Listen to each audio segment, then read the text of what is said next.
día bastante largos también. Entonces, por motivos de tiempo, vamos a tratar de resumir un poco lo que aquí vamos o estamos viendo, tanto la semana pasada que vimos las 70 semanas de Daniel, como hoy que vamos a ver la gran tribulación. Este, lo que estamos haciendo es un resumen, totalmente resumido el tema, porque obviamente se nos llevaría más de una hora estar hablando de cada uno de esos temas. Y antes de proseguir, tengo aquí dos preguntitas que nos hicieron la semana pasada con relación a las semanas o a las 70 semanas de Daniel. Dice una de las preguntas que quedaron pendientes: ¿qué relación hay actualmente con la guerra que tiene Israel con las semanas de Daniel? O sea, ¿qué relación tienen las guerras actuales de Israel con las semanas o las 70 semanas de Daniel? Muy bien. En realidad no hay ninguna relación, absolutamente ninguna relación. ¿Por qué? Porque las 70 semanas de Daniel, como lo habíamos visto, estaban divididas en tres grupos: 7 semanas, 62 semanas y una semana que está pendiente. Ya se han cumplido 69 semanas, que era con la muerte del Mesías, y después de ahí entramos en un paréntesis, que es el periodo de la gracia. Algunos les llaman dispensación de la gracia, pero estamos en ese periodo. Entonces, la semana 70 todavía no se ha cumplido. Ese es el tema que vamos a hablar hoy. Entonces, como la semana 70 no se ha cumplido, las guerras que tiene Israel no tienen absolutamente nada que ver con las 70 semanas. Son cosas esporádicas, son cosas por algún tipo, por decirlo así, por desobediencia de Israel, haber rechazado al Mesías. Entonces están sufriendo innecesariamente todo este tipo de situaciones, que si hubieran recibido al Mesías, como lo dice Juan capítulo 1, quizás el panorama sería totalmente diferente hoy en día. Y la otra pregunta dice: al ser reloj profético en sus sucesos, ¿esa guerra actual marca algo? Ok, en virtud de que las guerras actuales que tiene Israel no tienen nada que ver con las 70 semanas, entonces prácticamente no marcan nada las guerras, ¿verdad? Las guerras, porque hay sucesos que sí están pasando en Israel o en el mundo entero que sí es importante tomar en cuenta. ¿Ok? Entonces, por ejemplo, ¿qué es lo que está pasando en Israel? Se rumorea de que están trabajando en todo lo que tiene que ver con la construcción del tercer templo. ¿Ok? Como que ya están trabajando en los utensilios, están capacitando los que van a ser el sumo sacerdote y los sacerdotes para el tercer templo. Entonces, todas esas cosas sí nos podrían Ujú. servir de panorama para ir comprendiendo qué tan cerca estamos de la venida del Señor o del arrebatamiento de la iglesia y del inicio de la semana 70, ¿ok? Pero las guerras en sí no, porque las guerras, y ahí desde que ellos rechazaron al Señor, de ahí en adelante las guerras en Israel prácticamente no han parado. Entran en un receso de un periodo de tiempo de paz, pero luego vuelve otra guerra. Entonces, si cada guerra lo vemos como que ya el Señor va a venir, imagínense cuántas guerras han pasado en Israel y cuántas veces la gente estaba esperando que en ese momento o en esa guerra ya el Señor va a venir, ¿verdad? Entonces, las guerras en sí no marcan mucha profecía, pero sí los sucesos que tienen que ver con el tercer templo, cosas que tienen que ver, por ejemplo, con el Mesías. Lo que sí hay que fijarse mucho es en el panorama político de Israel y a nivel mundial lo que está pasando. Eso sí es interesante y muy importante prestarle atención. Muy bien. Entonces, contestadas esas dos preguntas, pasamos al tema de hoy, que es la gran tribulación. Todos tienen acceso ahí a la presentación, ¿sí la pueden ver? Pastora, sí se alcanza a ver, ¿verdad? La presentación. Sí, sí, sí, sí, se alcanza a Ok, ver. Bueno, yo lo veo súper bien. ok. Sí, entonces, muy bien. Entonces, todos estamos viendo ahí el tema que dice la gran tribulación. Y iniciamos el tema de la siguiente manera. ¿Qué es? ¿Qué es la gran tribulación? Es importante tener esto en cuenta porque una cosa es tribulación y otra cosa es gran tribulación. Y la Biblia, por ejemplo, en Mateo capítulo 24, la Biblia en Mateo habla sobre tribulación, pero también habla de gran tribulación. Entonces es bueno tener eso en cuenta. Por ejemplo, vea lo que dice Mateo 24, 21. Porque habrá entonces, ¿qué? ¿Ve? Gran tribulación, cual no la ha habido desde el principio del mundo hasta ahora, ni la habrá. Entonces, ¿qué significa esto? Que ahí Mateo 24 nos está hablando de una gran tribulación. Sin embargo, el mismo capítulo de Mateo también nos habla de tribulación. Entonces, hay que saber diferenciar cuando se habla de tribulación y cuando se habla de gran tribulación. En Isaías capítulo 13, del versículo 9 al 11, recuerde que estamos viendo primero lo que es definición de gran tribulación. Dice Isaías, he aquí el día de Jehová viene, terrible y de indignación y ardor de ira, para convertir la tierra en soledad y raer de ella a sus pecadores. Está Por bien lo lo que está cual diciendo. por lo cual las estrellas de los cielos y sus luceros no darán su luz, y el sol se oscurecerá al nacer, y la luna no dará su resplandor. Este versículo 11 lo subrayé para que le pongamos mucha atención. Dice, y castigaré al mundo por su maldad y a los impíos por su iniquidad, y haré que cese la arrogancia de los soberbios y abatiré la altivez de los fuertes. Esto es importante, hermanos, que lo tengamos presente, porque mucha gente alrededor del mundo se pregunta, ¿cómo un Dios tan bueno, cómo un Dios tan misericordioso va a permitir o le va a castigar tanto a la humanidad? Pero aquí en Isaías vemos muy claramente por qué es que los juicios de Dios van a venir sobre la tierra. Ahí tiene usted la clave. Cuando alguien le pregunte a usted por qué un Dios de amor, va a reaccionar de esta manera, usted puede presentarles Isaías capítulo 13, versículo 11. Muy bien. Sofonías.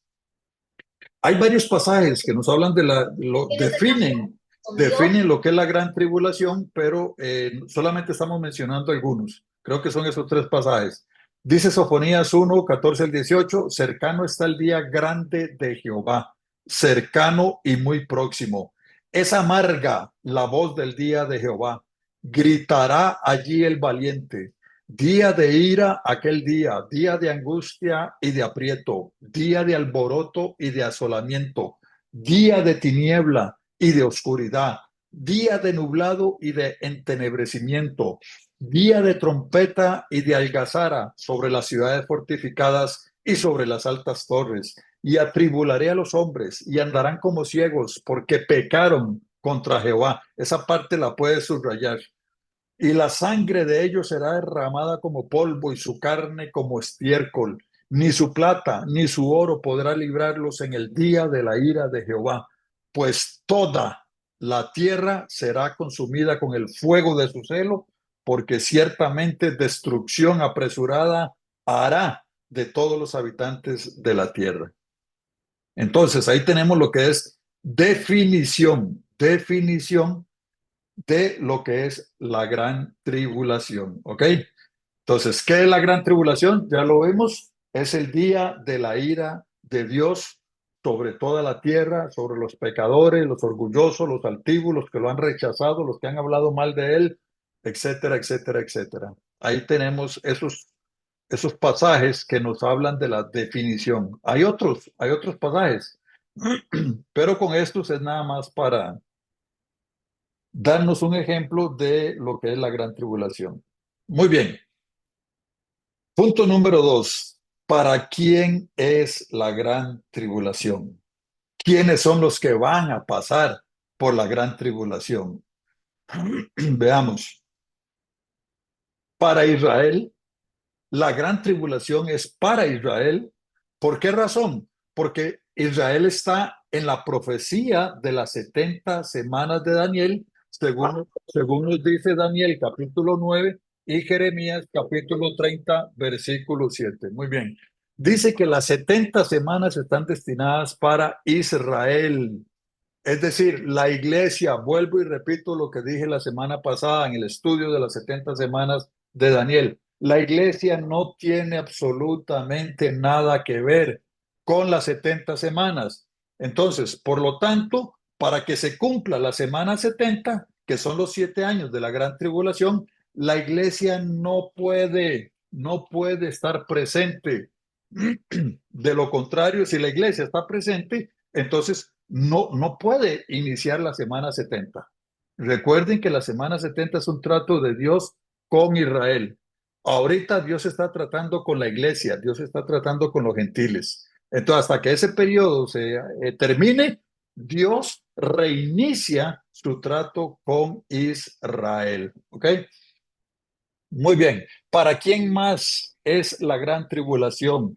De acuerdo a lo que dice Ezequiel capítulo 38, la gran tribulación es para Gog, Magog y sus aliados. Recuerden lo que dice Ezequiel capítulo 38, Gog, Magog y todo el grupo de países aliados que se van a unir para atacar a Israel. Todos ellos van a estar y van a participar de la gran tribulación. ¿Quién más? Hay otro grupo, número 3, contra todos los incrédulos, todos los inconversos, aquellas personas que nunca recibieron a Cristo como su Señor y Salvador. Todas esas personas inconversas van a participar de la gran tribulación. Eso es lo que dice 1 Tesalonicenses capítulo 5, versículo 1 al 3. ¿Quién más? ¿Quién más va a participar o sobre quién va a recaer la gran tribulación? Vea qué importante está este punto número 4. Sobre los impíos. ¿Sabe usted quién es un impío? No se debe confundir un impío con un inconverso. Un inconverso es una persona que nunca ha recibido al Señor como su Salvador. ¿Ok? Pero ¿qué es un impío? Un impío es una persona que se convirtió al Señor y ahora está apartado de los caminos del Señor. Entonces, todos aquellos cristianos que se apartaron de los caminos del Señor o que viven una vida no santificada para el Señor, esos se van a quedar, esos no van a participar del arrebatamiento de la iglesia y por lo tanto se van a quedar durante la gran tribulación. Quizás suena feo decir esto, un poco brusco, pero es que lo dice la Biblia. Dice que sin santidad nadie verá al Señor. Entonces, no se trata solamente de ser cristiano, es que hay que vivir de acuerdo a la voluntad de Dios, porque la misma Biblia dice, muchos en aquel día me dirán, Señor, Señor, Señor, en tu nombre hicimos milagros, hicimos sanidades, predicamos, y el Señor les va a decir, apártense de mí, nunca los conocí. Eso quiere decir que hay un cuarto grupo que va a participar de la gran tribulación y son todos aquellos cristianos carnales, cristianos que se apartaron del Señor, cristianos mundanos, cristianos que no viven de acuerdo a la voluntad de Dios. ¿Ok? Tiene que quedar claro. Entonces, esos cuatro grupos son los que van a participar de la gran tribulación. Muy bien. Eh, La iglesia, vea lo que dice ahí, la iglesia no pasará por la gran tribulación. Vuelvo y repito esto y les dejo estos datos aquí marcados para que lo tengan muy presente, porque hay varias teorías, hermanos, y hay alguna gente que le quiere meter miedo a uno diciendo que la iglesia sí va a pasar por la gran tribulación. Inclusive algunos dicen que no por la gran tribulación, pero que sí vamos a pasar por la tribulación. No, señor, ni vamos a pasar por tribulación, o sea, ni por gran tribulación. La iglesia no tiene nada que ver con esos 7 años. No existe, escúcheme bien, no existe un solo versículo en la Biblia que diga que la iglesia va a pasar por la gran tribulación. No hay uno solo. Lo que pasa es que esta gente que nos dan esas teorías, estos maestros, entre comillas, que los escuchamos por ahí en videos o en mensajes o en estudios y que se autodenominan apóstoles y profetas y escatólogos y no sé qué, usan algunos versículos genéricos y los malinterpretan para hacernos creer que la iglesia sí va a pasar por la gran tribulación. Pero cuando usted agarra esos versículos y los estudia en su contexto, se dará cuenta de que no pasará la iglesia por la gran tribulación. Eh, hay algunos versículos, hermanos, hay algunos versículos que más bien nos enseñan de que la iglesia no pasará por la gran tribulación. ¿Cuáles son esos versículos? Veamos. Por ejemplo, vámonos al libro de Apocalipsis, que es el que estamos estudiando así por encimita, ¿verdad? Una pincelada de Apocalipsis, de algunos temas de Apocalipsis. Para los que han leído Apocalipsis con detenimiento, no solamente leerlo, sino con detenimiento, vea qué tremendo. Dice, la iglesia es mencionada más de 20 veces en Apocalipsis, pero en los primeros 3 capítulos. De ahí en adelante, del capítulo 4 de Apocalipsis en adelante, no se menciona más a la iglesia. ¿Sabe hasta cuándo? Hasta el capítulo 19. ¿Sí? Hasta el capítulo 19, cuando es la segunda venida de Como Cristo. él tiene WhatsApp. Entonces, vea qué interesante es esto, hermanos, que en el capítulo 4, usted lee la primera frase que dice, y escuché una voz del cielo, dice Juan, que me dijo, sube acá. Vea qué interesante esa frase, sube acá y yo te voy a mostrar las cosas que van a suceder después de estas. Entonces, Juan estaba en la tierra en el capítulo 1, capítulo 2 y capítulo 3 de Apocalipsis. Pero vea qué interesante, qué manera más linda el Señor de enseñarnos, de hablarnos. En el capítulo 4, cuando ya va a comenzar la gran tribulación, el Señor le dice a Juan, no quiero que estés ahí. Sube acá, le dice. Y se lo lleva para el cielo y Juan desde ahí comienza a ver lo que va a pasar en la gran tribulación. Muy sencillo, no hay que ser escatólogo, no hay que ser intérprete, usted no tiene que saber griego, no se preocupe por eso. Cuando le dicen a usted que si usted no sabe griego, no va a entender la Biblia, si no sabe hebreo, no va a entender la Biblia. O sea, no, eso no funciona así. Imagínense todos los que no podemos entender el hebreo, con costo sabemos español. No, no, no, no, no, no. La Biblia es muy clara. Sube acá, le dice el Señor a Juan en Apocalipsis capítulo 4. ¿Por qué? ¿Por qué el Señor le dice a Juan exactamente en el capítulo 4, sube acá? Precisamente, o sea, muy sencillo, porque no quiere que Juan esté ahí durante los sucesos de la gran tribulación. Y Juan, ¿quién es Juan? Pues Juan es un cristiano y nos está, o sea, está representando el cristianismo ahí. Entonces, se podría decir, la Biblia no lo dice abiertamente, pero se podría decir que Juan, al simbolizar al cristianismo, es arrebatado, es sacado de la tierra para que él vea la gran tribulación, pero no participe de ella. Entonces, el capítulo 4, versículo 1, podríamos, vea que se lo estoy marcando entre comillas, podríamos decir que es una alusión al arrebatamiento de la iglesia. ¿Ok? Apocalipsis 3:10 dice muy claro, yo te voy a librar de la hora de la prueba que ha de venir sobre el mundo. Te voy a librar.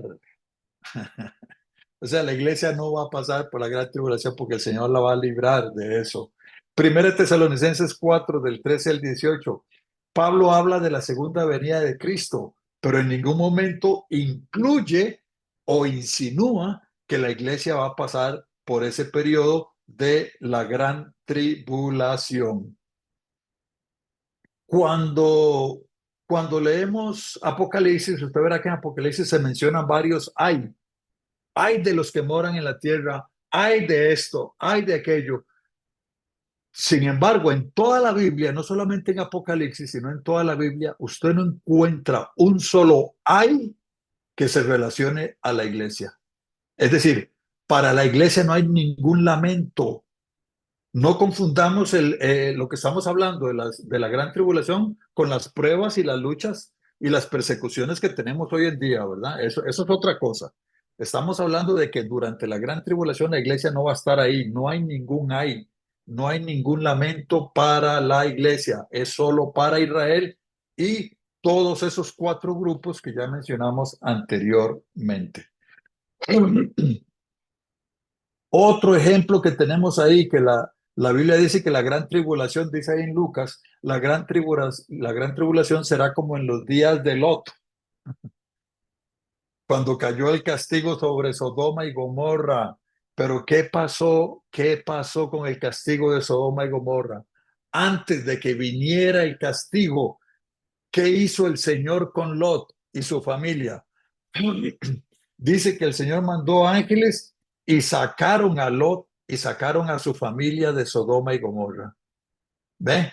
Entonces, cuando ellos salieron y estuvieron lejos de Sodoma y Gomorra, fue ahí cuando cayó el juicio de Dios sobre esas ciudades.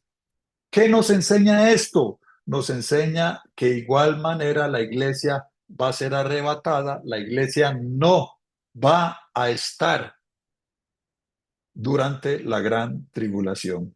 ¿Okay? Muy bien.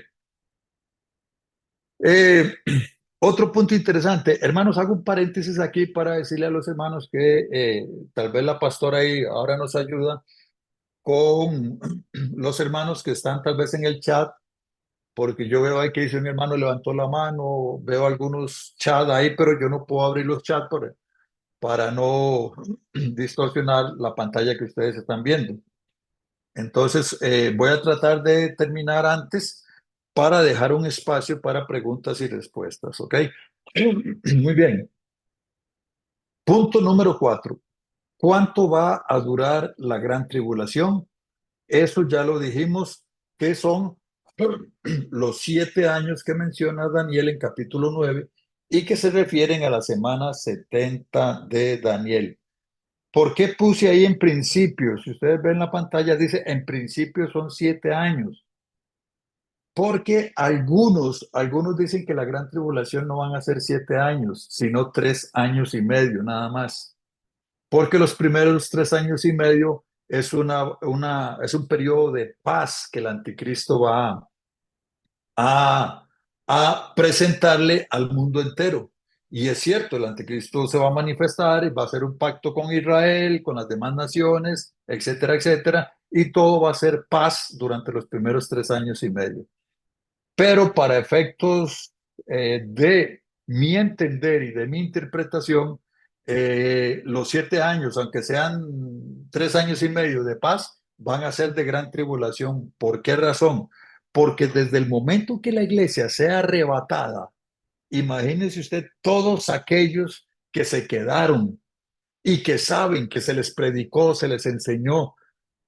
Imagínese usted los cristianos que están apartados, los cristianos que están en una iglesia, predicadores que se quedaron. O sea, para ellos ya comienza la gran tribulación, aunque no sean perseguidos, aunque no sean torturados, ya ellos saben que inició el periodo de la gran tribulación. Entonces, algunos dicen que son 3 años y medio, pero la verdad es que para efectos de interpretar la semana 70 de Daniel, entendemos que esos 7 años son de gran tribulación.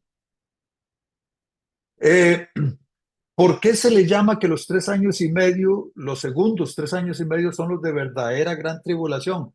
Porque es ahí, en ese segundo periodo de esa semana 70 cuando se van a derramar los sellos, las copas, las trompetas, toda la ira de Dios va a ser derramada sobre la tierra y sobre la humanidad a partir de los segundos 3 años y medio. ¿Ok? Por eso es que algunos dicen que la verdadera gran tribulación va a iniciar en los segundos 3 años y medio. Ok, ¿cuáles son los sucesos? ¿Cuáles son los sucesos de o durante la gran tribulación. Vamos a ver cuáles son esos sucesos. Lo primero que nada es el arrebatamiento de la iglesia, ¿ok? Estamos a las puertas del arrebatamiento de la iglesia. De acuerdo al orden de las profecías bíblicas, lo que sigue es el arrebatamiento de la iglesia. Vuelvo y repito, Israel, muchos dicen que es el reloj profético de Dios. La Biblia no dice tal cosa, pero sí es interesante ver lo que pasa en Israel, sobre todo con este tema del tercer templo y, y la venida del Mesías. ¿Ok? Entonces es importante que tengamos eso muy presente. Entonces, sucesos durante la gran tribulación. Lo primero y lo que estamos esperando ahorita es el arrebatamiento de la iglesia. En el momento, escúcheme bien, en el momento en que la iglesia sea arrebatada, digamos que fuera hoy, por decir algo, si Dios decide que hoy es el arrebatamiento de la iglesia, porque en eso estamos. De acuerdo, repito, el orden de las profecías, lo que sigue es el arrebatamiento. Entonces, en el momento en que la iglesia es arrebatada, lo primero que va a pasar son los 7 sellos del Apocalipsis, ¿ok? Es lo primero que va a pasar. Y el primer sello que se va a abrir, recuerda que estamos ya hablando de Apocalipsis capítulo 5. En Apocalipsis capítulo 5 dice Juan que él vio un rollo, un libro escrito que estaba sellado con 7 sellos. Entonces es este en Apocalipsis capítulo 5. Los 7 sellos, para que usted pueda interpretar aquí la cita bíblica que tenemos ahí, los 7 sellos abarcan desde el capítulo 5 de Apocalipsis hasta el capítulo 8, versículo 5. Entonces, si usted quiere entender bien el libro de Apocalipsis, es bueno que tome este, este bosquejo que le estoy presentando aquí para que lo pueda entender mejor. Apocalipsis, los 7 sellos van desde el capítulo 5 hasta el capítulo 8, versículo 5.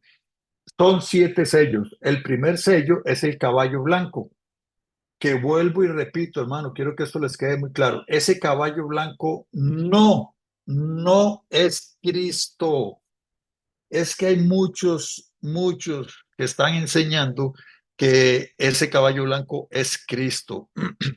Pero resulta que Cristo aparece hasta en el capítulo 19 de Apocalipsis, que dice que viene montado en un caballo blanco. Entonces, ¿cómo sabemos que no es Cristo? Porque usted compara capítulo 5, el jinete del caballo blanco del primer sello, lo compara con Apocalipsis 19 y verá que no se parecen absolutamente en nada. Por motivos de tiempo, vuelvo y repito, por motivos de tiempo no nos podemos detener aquí a ver estas dos características o estas dos comparaciones, ¿ok? Pero el caballo blanco del primer sello, baste con que usted lo compare con el capítulo 19 y muy claramente usted va a ver la diferencia entre uno y el otro. Entonces, es el anticristo. El primer sello, un caballo blanco, es el anticristo, que va a venir ofreciendo paz después del arrebatamiento. Imagínese usted la confusión a nivel mundial que se va a desatar y entonces el anticristo lo que va a hacer es traer paz, va a venir a traer paz. Hace un pacto con Israel, construyen el tercer templo, que eso sí va a pasar, eso es importante tenerlo presente en las profecías, lo que está pasando en Israel, vuelvo y repito, no en las guerras, pero sí en todo este tema del tercer templo y el pacto de Israel con el anticristo. Eso es bueno sí que lo tengamos presente, porque ya se escuchan esos rumores de que se está tratando de llegar a un acuerdo con los países árabes y musulmanes junto con Israel para resolver este conflicto en el Medio Oriente. ¿Ok? Entonces, eso sí es importante tomarlo en cuenta. El segundo sello es un caballo rojo que simboliza la guerra. ¿Ok? Caballo rojo simboliza la guerra. El tercer sello es un caballo negro que simboliza hambre. Vea que ahí tiene las citas bíblicas, hermano, ahí tiene las citas bíblicas. Y vuelvo y repito, por motivos de tiempo no podemos detenernos a ver cada uno de estos detalles. Nada más así, a grosso modo, ¿ok? El cuarto sello es un caballo amarillo que simboliza la muerte por varias causas. Porque si usted lee estos pasajes bíblicos que le estoy dando, se dará cuenta que efectivamente así es. El quinto sello nos habla de los mártires de la gran tribulación. Y aquí sí me voy a detener un par de segundos para decirle lo siguiente. Hay gente que dice o preguntan que si durante la gran tribulación va a haber salvación. Entonces, efectivamente, sí va a haber salvación durante la gran tribulación. Y ahí lo tenemos. En el quinto sello se presentan los mártires de la gran tribulación. No sé, para los que han leído Apocalipsis, recuerden que dice que Juan vio una multitud vestida de ropas blancas y que uno de los ancianos le preguntó, Juan, ¿estos quiénes son? Y él dijo, yo no sé quiénes son. Y el anciano le dice, estos son los que han salido de la gran tribulación. Entonces, eso nos enseña que efectivamente hay gente que va a ser salva durante la gran tribulación. Muy bien. El sexto sello nos habla de varios sucesos, por ejemplo, terremoto, señales en el cielo. Dice que la humanidad, el terremoto va a ser tan grande y las señales en el cielo van a ser tan terribles que la humanidad entera va a tratar de esconderse. Dice que salen huyendo, se van a meter en cuevas, en fin, va a ser un momento de caos terrible a nivel mundial, ¿verdad? Luego nos habla de los 144,000. Esto es otro punto que quiero aclararles. Esos 144,000, si usted lee el pasaje que le estoy dando ahí, dice que son única y exclusivamente de la nación de Israel. Son 12,000 de cada tribu. Es que hay algunas religiones, ya usted sabrá cuál, hay una religión por ahí que dice que solo 144,000 van a ser salvos. No, señor. Ahí dice que esos 144,000 son solo de Israel y son salvos por un pacto de Dios con Israel, una promesa, un remanente que Dios dijo, voy a salvar a 144,000 y él verá cómo, pero va a salvar a 144,000, ¿ok? Ya eso es un trato de Dios con 12,000 de cada tribu de Israel. Y el séptimo sello, dice que el séptimo sello nos habla de que hubo silencio en el cielo como por media hora. Aquí hago un paréntesis. Media hora, no sé, no entienda o no entendamos media hora de reloj, porque recuerde que estamos hablando de 7 años. Entonces, media hora de 7 años, se los dejo de tarea. ¿Ok? ¿Cuánto es media hora de 7 años? Entonces, no se entienda que es media hora de natural, ¿ok? Entonces es bueno que lo tengamos presente. Y la séptima trompeta, el séptimo sello, abre las 7 trompetas. ¿Ok? Y ahí tenemos entonces el inicio de las 7 trompetas. Vea el orden, vea el orden. Juan, Apocalipsis capítulo 5. Juan ve un libro sellado con 7 sellos. Se abren los 7 sellos y el séptimo sello abre las 7 trompetas. ¿Qué va a pasar con las 7 trompetas? Dice que la primera trompeta viene cayendo granizo y fuego mezclados con sangre que van a ser lanzados sobre la tierra.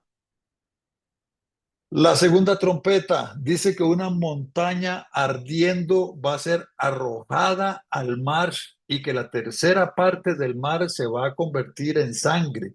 Y la tercera parte de esos seres del mar van a morir. La tercera trompeta nos habla de una famosa estrella. Toda la gente que sabe estos temas habla de la famosa estrella Ajenjo. La palabra ajenjo significa amargo o amarga. Dice que esa estrella va a ser lanzada sobre los ríos y sobre las fuentes de agua potables. y que el agua se va a convertir en amarga, va a tener un sabor amarga. Entonces la gente cuando va a beber de esa agua, de los tubos, de las fuentes de agua potable, ya no va a ser potable, va a ser un agua amarga, venenosa, y mucha gente va a fallecer por causa de esa estrella que va a caer sobre ríos, ¿verdad que no es sobre el mar? Sobre ríos y sobre fuentes de agua potable. La cuarta trompeta, dice Apocalipsis 8:12, dice que la cuarta trompeta va a traer como consecuencia que la tercera parte del universo, vea qué tremendo eso, la tercera parte del universo va a ser herida. O sea que estamos hablando de millones de planetas, millones de sistemas solares que van a ser afectados con esta cuarta trompeta. Y dice también que va a haber oscuridad en la tercera parte del día y en la tercera parte de la noche. Es decir, que tanto que se habla de los famosos 3 días de oscuridad, bueno, ahí tenemos un ejemplo de que a causa de esta cuarta trompeta los días se van a oscurecer, ¿ok? Los días se van a oscurecer. Entonces es importante tener este punto muy claro. Voy a hacer un paréntesis aquí para darles un ejemplo. Hace poco, nada más a manera de curiosidad, hace poco el Señor me permitió estar en un país que se llama Islandia. Y vieras qué interesante porque en Islandia, en invierno, que ahora están en invierno, eh, tuvimos no la sensación, sino la experiencia de que, oiga, a las 10 de la mañana, escúcheme bien, a las 10 de la mañana era como que si fueran las 3 de la mañana. Usted salía a la calle y la gente ya andaba en sus vehículos trabajando, oiga, trabajando, pero usted salía y era como, usted sentía como que se hubiera despertado de madrugada y usted andaba en la calle de madrugada. Oscuro, oscuro, oscuro. Las luces de las carreteras, de las casas, de los edificios encendidas a las 10 de la mañana. Entonces, eso es para que nos demos una idea, una noción de lo que dice Apocalipsis con relación a esta trompeta, de que va a haber oscuridad en la tercera parte del día, ¿ok? Y de la noche también. La quinta trompeta, vea qué tremendo, la quinta trompeta nos habla de demonios, demonios que van a ser sueltos de sus prisiones, de sus lugares, y van a atormentar, oiga lo que dice ahí, van a atormentar a quienes, a los que no tienen el sello de Dios. Entonces, muy sencillo, ¿quién es el que no tiene el sello de Dios? Lo contrario, el que tiene el sello de la bestia. ¿Ok? Todos aquellos que se dejaron poner el sello de la bestia, el 666, esos son los que van a ser atormentados por esos demonios. Y dice que va a ser de tal manera el tormento que la gente va a querer morir, pero la muerte huirá de ellos. ¿Ok? Tremendo. Sexta trompeta, dice Apocalipsis capítulo 9, 4 ángeles encargados de matar a la tercera parte, qué tremendo, a la tercera parte de la humanidad. Esos ángeles ya están reservados para ese día, para ese momento, ¿ok? Luego aparece un ángel con el librito y aparecen los dos testigos, que es un tema muy interesante, el asunto de los dos testigos, que hay gente que dice que es Moisés y Elías, otros que dicen que es Enoc y Elías, y aunque ahorita no estamos viendo el tema de los dos testigos, quiero dejarles claro, no se dejen embaucar, no se dejen engañar. La Biblia no dice quiénes son esos dos testigos. Entonces deje usted de repetir lo que otros dicen. Ah, sí, que Moisés y Elías. Y otros, no, que no, que Elías. O sea, no, la Biblia no dice. Tal vez en algún momento podamos decirles por qué no son ni Moisés, ni Elías, ni Enoc. ¿Ok? Ahí les podría explicar y con citas bíblicas por qué no son ellos. Muy bien. La séptima trompeta. La séptima trompeta nos habla de la soberanía de Dios y nos habla de que el cielo fue abierto. Dice Juan que él vio el cielo abierto y ve, oiga qué lindo la visión que tiene Juan, ve el templo y ve el arca. ¿Qué, Qué precioso. Ah, yo me imagino qué experiencia la de Juan. Ve varias señales también, relámpagos, truenos, terremotos, granizos. Ok, aparece la famosa señal de la mujer y el dragón. Aparecen las dos bestias en el capítulo 13. Aparece el cántico de los 144.000. Otra cosa importante que aparece en la séptima trompeta son tres ángeles que van a llevar el evangelio y lo van a predicar. Hay mucha gente que no sabe esto. Hay gente que cree que solo los dos testigos van a predicar. No, señor. Aquí en la séptima trompeta encontramos tres ángeles con el evangelio. Dice que llevan el evangelio y lo van a predicar a las naciones también. Entonces, no solamente los dos testigos van a predicar, también hay tres ángeles que se van a encargar de llevar el evangelio a toda la humanidad. Y aquí hago un paréntesis. Ustedes ven que voy rapidísimo hablando, ¿verdad? Aquí hago un paréntesis con esto. ¿Por qué los dos testigos van a predicar? ¿Por qué los tres ángeles van a predicar si no hay salvación? Entonces, esto nos enseña de que si van a predicar el evangelio es para que la gente se salve. Entonces, sí va a haber salvación durante la gran tribulación.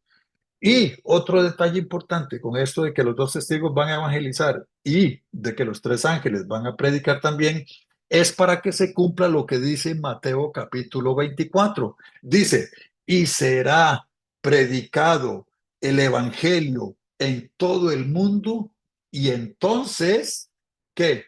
Y entonces vendrá el fin. Qué interesante. Entonces, hasta que el evangelio sea predicado en todo el mundo es que va a venir el fin. Entonces, entendamos el fin, no el arrebatamiento de la iglesia. Entendamos el fin hasta después de la gran tribulación, que es cuando ya estos tres ángeles y estos dos testigos van a predicar el evangelio al resto de la humanidad que nunca había escuchado el evangelio. Ok, interesante, ¿verdad? Así, rapidísimo, pero muy interesante. Ok, hablamos de los siete sellos, hablamos de las siete trompetas y ahora resulta que la séptima trompeta abre las siete copas. Vea qué bonito el orden.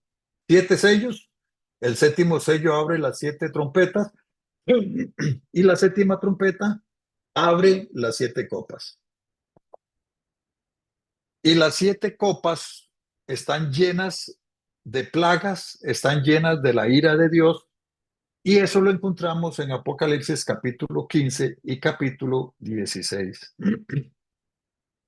Ahí están las siete copas con las plagas o con la ira de Dios. Y dice que la primera copa que va a ser derramada va a traer úlceras sobre todos aquellos que tienen la marca de la bestia. Porque recuerde que durante la gran tribulación se van a salvar los que no se pongan el sello de la bestia. Vea que ya lo vimos, ¿verdad? Anteriormente, que los que tienen el sello de Dios, o sea, los que no tienen el sello de la bestia, estos van a ser protegidos y van a ser guardados durante la gran tribulación. Sí van a sufrir mucho, obviamente. Muchos van a ser perseguidos, van a ser asesinados, van a ser atormentados, etcétera, etcétera. Pero otros muchos van a ser guardados y protegidos. La segunda copa dice que el mar se convierte en sangre y muere todo ser vivo que hay en el mar. ¿Se acuerda que en las trompetas era la tercera parte del mar? Ahora dice que en las copas va a ser totalmente, todo el mar se va a ver afectado y todo ser vivo que hay en el mar va a morir. La tercera copa dice que los ríos, todos los ríos y las fuentes de agua potable se van a convertir en sangre. Antes era, en las trompetas era también sobre la tercera parte. Ahora va a ser internacionalmente. A nivel mundial, todos los ríos y las fuentes de agua potable se van a convertir en sangre. Imagine qué tremendo para la gente que está en la gran tribulación abrir la llave del tubo y que le salga sangre, irse a bañar y que le salga sangre. O sea, es sencillamente tormentoso eso. La cuarta copa dice que el sol se va a calentar y aquí es importante ver esto porque sí es bueno prestar atención a las noticias. Esto sí es bueno, proféticamente hablando, lo que está pasando con el sol. Usted sabe que el mundo entero, el planeta Tierra, está pasando por un gravísimo problema, que es el calentamiento global. Eso significa que ya, ya la misma naturaleza se está preparando para estos sucesos y estos acontecimientos de la gran tribulación. Ve, este detalle sí es importante tomarlo en cuenta, porque vea lo que dice la Biblia, que el sol se va a calentar y va a quemar a los seres humanos. Y si usted se fija en las noticias a nivel mundial, verá que con este calentamiento global mucha gente está falleciendo. Y eso que no estamos en la gran tribulación. Todavía no han sido derramadas las copas, pero ya estamos sintiendo a nivel mundial lo que es y lo que significa y las consecuencias de que el sol se caliente con una magnitud fuera de lo normal.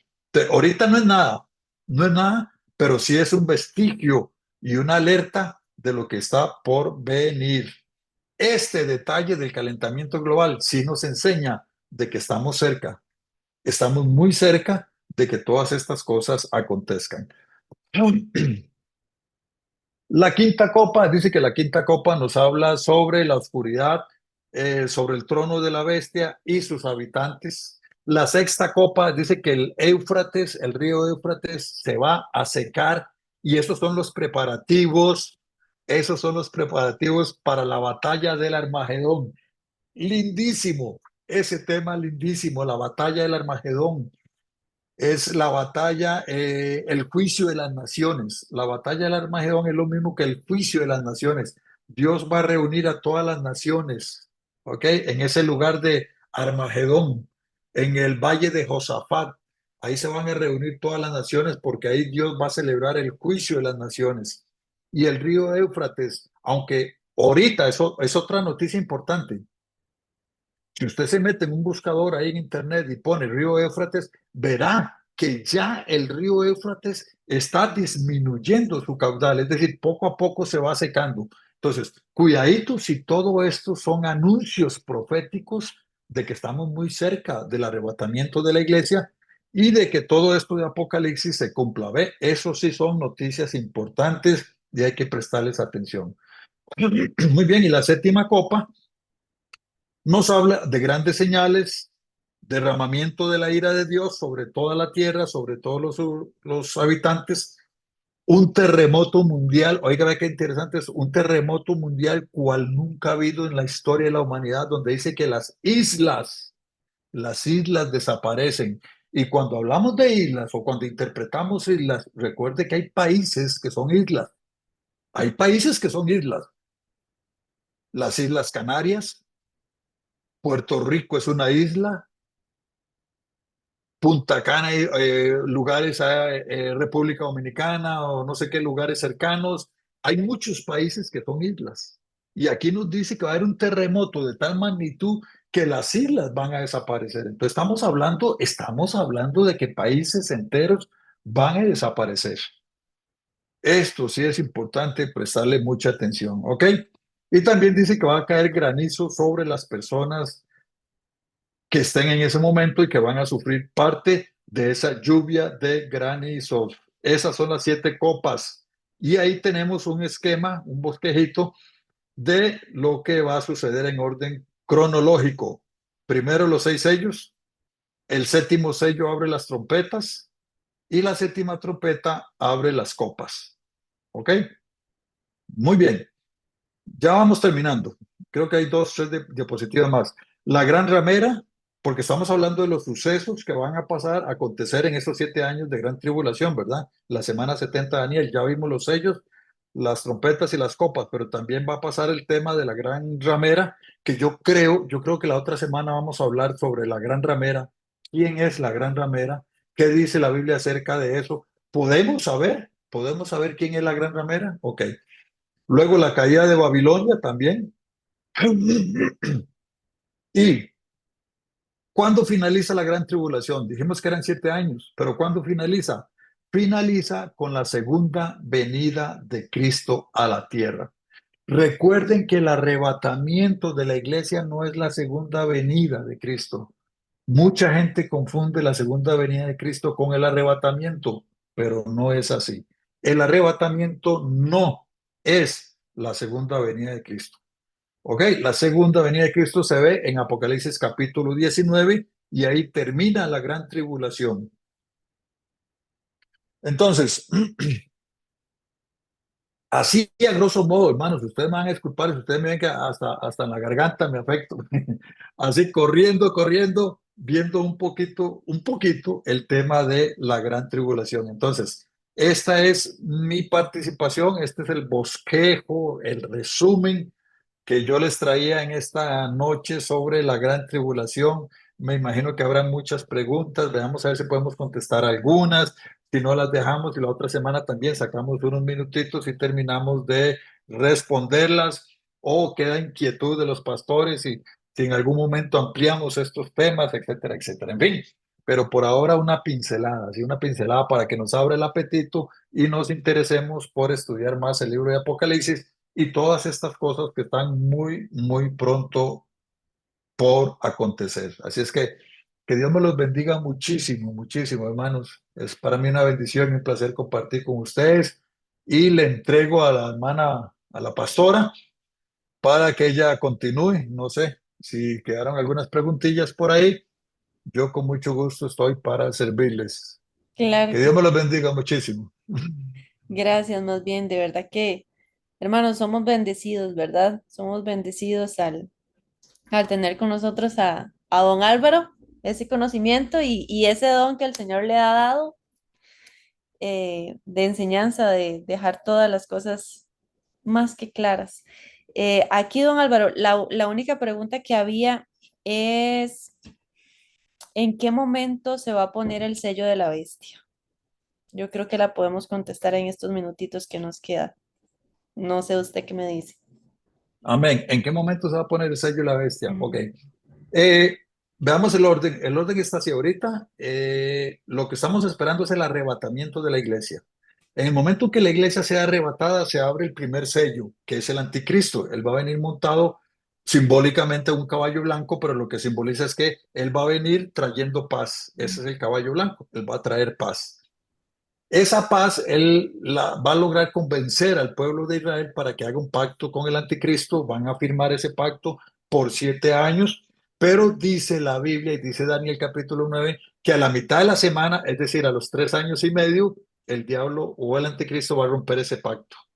Entonces, cuando el anticristo rompa ese pacto es cuando él se va a manifestar, ya no como un hombre de paz, sino como el anticristo. Y entonces ahí es donde se va a implantar el 666. ¿Por qué? Porque mucha gente va a decir, este hombre nos engañó. Y entonces el anticristo, para que lo adoren a él, para que le hagan caso a él, entonces es donde él va a obligar a que todo el mundo lo obedezca. Entonces, al poner el 666, nadie va a poder comprar, nadie va a poder vender, nadie va a poder hacer ningún tipo de transacción si no tiene el sello. Entonces, apenas pasen los primeros 3 años y medio de paz y él se manifieste y obligue a todo el mundo a que lo adore y levanta la imagen, levanta la estatua, se mete en el templo de Dios y dice, aquí yo soy Dios, no hay otro Dios más que yo, entonces mucha gente se va a oponer a él, pero ahí no van a poder comprar, no van a poder vender, no se van a poder alimentar, no van a poder tener o seguir con esos 3 años y medio de paz hasta que se pongan el sello.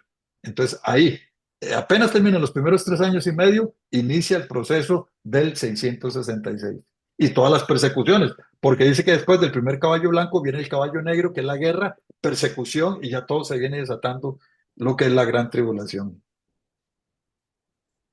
Excelente. Gracias, gracias, hermano. En este momento yo creo que por ahí está mi esposito. Entonces, yo Bueno, creo que lo hermanos, voy a dejar con...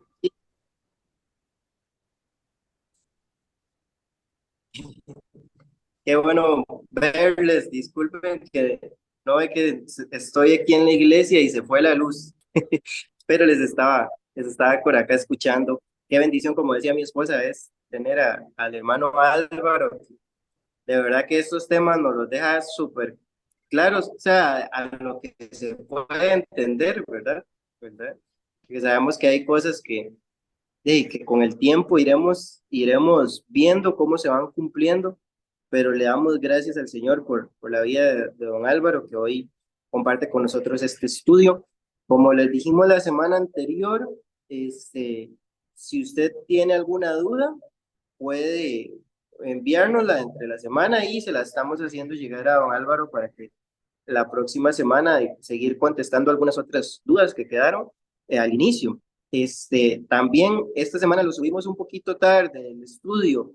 Es que se nos complicó un poco con todos los quehaceres que estamos haciendo ahorita, pero si Dios lo permite, mi esposa grabó la sesión de hoy y la vamos a estar subiendo a YouTube también.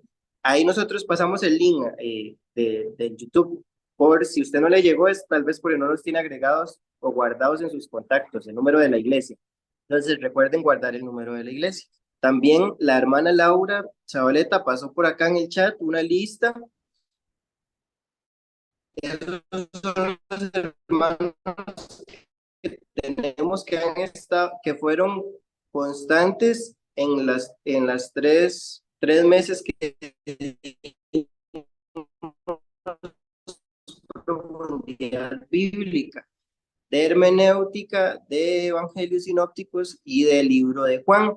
Entonces, si tal vez usted no se ve en la lista y usted sí estuvo en el teléfono, usted no se puso el nombre, pero se conectó, entonces usted nos puede poner ahí un mensajito, ya conectado, ¿verdad? Para nosotros anotarle, porque son las personas que les vamos a estar entregando próximamente el certificado de que estuvieron presentes y constantes en esas lecciones. Y antes de orar, hermanos, una última cosa.